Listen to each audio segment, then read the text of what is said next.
జనజీవి దృష్ట్యా చూసింది.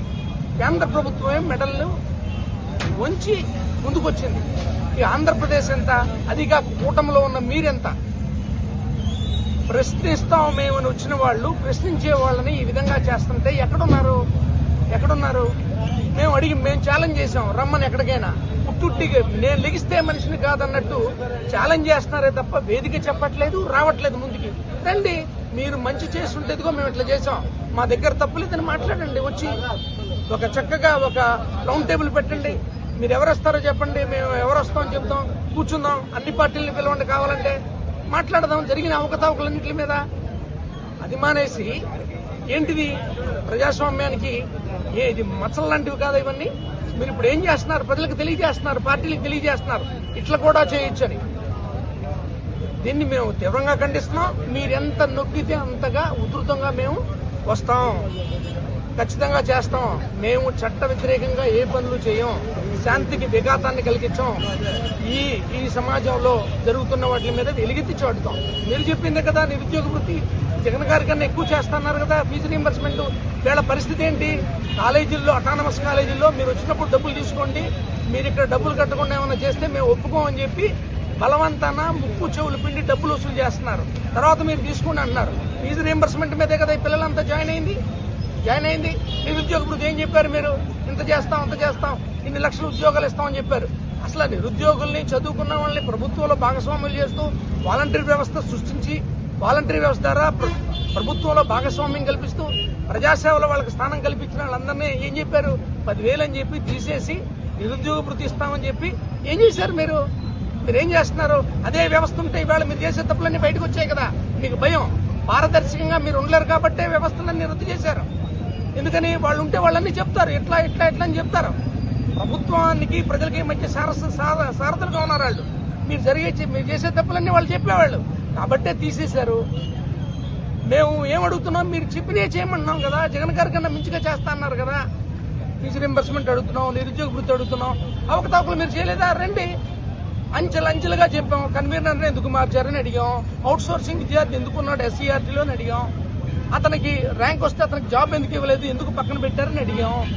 స్పోర్ట్స్ కోటాకి అర్హత పరీక్ష లేదన్నారు, ఎందుకు లేదన్నారని అడిగాం. ఆ జీవోని మార్చారు.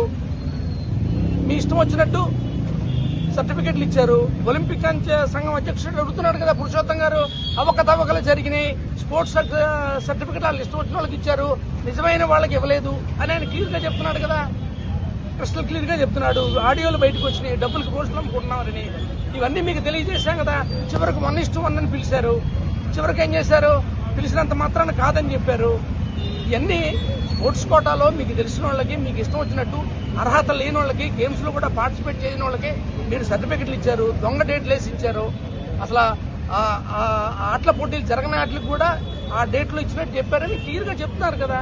ఇవన్నీ మీకు ఎందుకు భయం? మీరు కాకపోతే చివరికి ఏం చేశారు? మళ్ళీ జీవో వెనక్కి తీసుకొచ్చారు.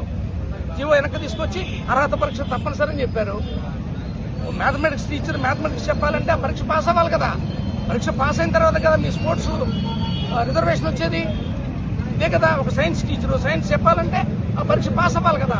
పాస్ అయిన తర్వాత కదా నీకు రిజర్వేషన్ వచ్చేది. ఇవన్నీ చేశారు. దీని మీద అడిగితే ఇప్పుడు మీరేం చేస్తున్నారు?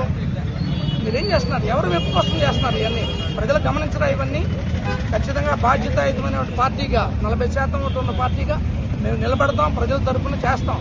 మీరు ఎంత నిరోధించితే అంత గట్టిగా చేస్తాం. ఏ మాత్రం శాంతి భద్రతలకి విఘాతం కలగకుండా చట్టబద్ధంగా చేస్తాం. అది మా హక్కు. ఈ ప్రజాస్వామ్యం మాకు ఇచ్చిన హక్కు, నిరసన తెలియజేసే హక్కు తెలియజేస్తాం ఖచ్చితంగా. ఇవాళ చూశారు కదా.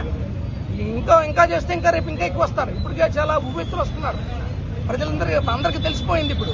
ఓహో, డిఎస్సీలు ఇంత జరిగిందా, జీవితాలతో ఇట్లా ఆడుకున్నారా, ఒక నీట్ పరీక్షకే, ఒక అర్హత పరీక్షకి అంత జరిగితే జీవితాలకు సంబంధించినటువంటి ఉద్యోగాలకు ఎంత ఘోరం జరిగిందని ఇవాళ ప్రజలు ఆలోచిస్తున్నారు కాబట్టి అందరూ ఇటు వచ్చి చూసి వెళ్తున్నారు. కాబట్టి ఖచ్చితంగా దీన్ని మీరు ఎన్ని రకాలుగా నొక్కాలనుకుంటే అన్ని రకాలుగా ఇది ఉధృతం అవుతుంది. జగన్మోహన్ రెడ్డి గారు ఇప్పటికే సాక్ష్యాలతో అన్నీ చెప్పారు. మేము వస్తాం కాదు, చెప్పండి ఎక్కడికో. మీరు వస్తారా? మీ ప్రభుత్వంలో ఉన్న భాగస్వామ్యులు ఎవరైనా సరే, సీఎం గారు వస్తారా, డిప్యూటీ సీఎం గారు వస్తారా, లోకేష్ గారు వస్తారా? ఎవరు వస్తే వాళ్ళతో మాట్లాడమని సిద్ధంగా ఉన్నాం ఖచ్చితంగా. కాబట్టి మీరు ఎంతగా మమ్మల్ని నొక్కాలని చూశారో అంతగా మీరు తప్పు నొప్పుకున్నట్టే, మీరు ఫీజు రియంబర్స్మెంట్ చేయనట్టే, మీరు నిరుద్యోగ వృత్తి ఉన్నట్టే, ఉద్యోగాలు కల్పించినట్లే. ఇదే అవుతుంది కదా. లేకపోతే భయం ఎందుకు మీకు? ఇదిగో మేము ఇట్లా చేసామని చెప్పొచ్చు కదా. కాబట్టి మీరు పోలీసులను అడ్డం పట్టుకుని ఎన్ని చేసినా ఇక్కడ ఆగరు. ఇది వ్యవస్థ, ఇది ఒక దేశం, ప్రజాస్వామ్య దేశం. ఎంతకాలం ఆపుతారు మీరు? మీరు పోలీసులను అడ్డం పెట్టుకుని ఏం చేసినా, పోలీసులు మాట్లాడిన పరిస్థితి మనం చూసాం. నిన్నగాక మొన్న జత్వాని కేసులో తెలిసిపోయింది కదా. మీరు ఆవిడ అడ్డం పెట్టుకుని 3 పోలీస్ ఆఫీసర్లని సస్పెండ్ చేశారు. కానీ ఇప్పుడు ఆవిడ బ్లాక్మెయిల్ చేసిందని చెప్తుంది కదా, మీ పోలీస్ డిపార్ట్మెంటే చెప్తుంది కదా. ఖచ్చితంగా పోలీసులకు కూడా చెప్తున్నాం, ప్రజాస్వామ్య వ్యవస్థలో మీరు ఒక భాగం. సిన్సియర్ ఆఫీసర్ల మీద ఇలాంటి జరిగినప్పుడు మీరు మిన్నకుండుంటే ఏమవుతుంది? మిమ్మల్ని మీరు కోల్పోయినట్టే కదా. మిమ్మల్ని మీరు ప్రజల కోసం కదా ఉంది. కాబట్టి పోలీసు వారికి కూడా విజ్ఞప్తి చేస్తున్నాం, మీ రూల్స్కి వాటికి మేము అతిక్రమిస్తే ఎస్ మీరు రండి. అంతేగాని ఇలాంటి చర్యలు చేయొద్దు. ఒకసారి మీ వైపు కూడా మీరు చూసుకోండి, మిమ్మల్ని ఎట్లా వినియోగిస్తున్నారు ఈ వ్యవస్థని అనేది కూడా గమనించాలని పోలీసు వారికి కూడా నమస్కరించి తెలియజేస్తున్నాం. Thank you.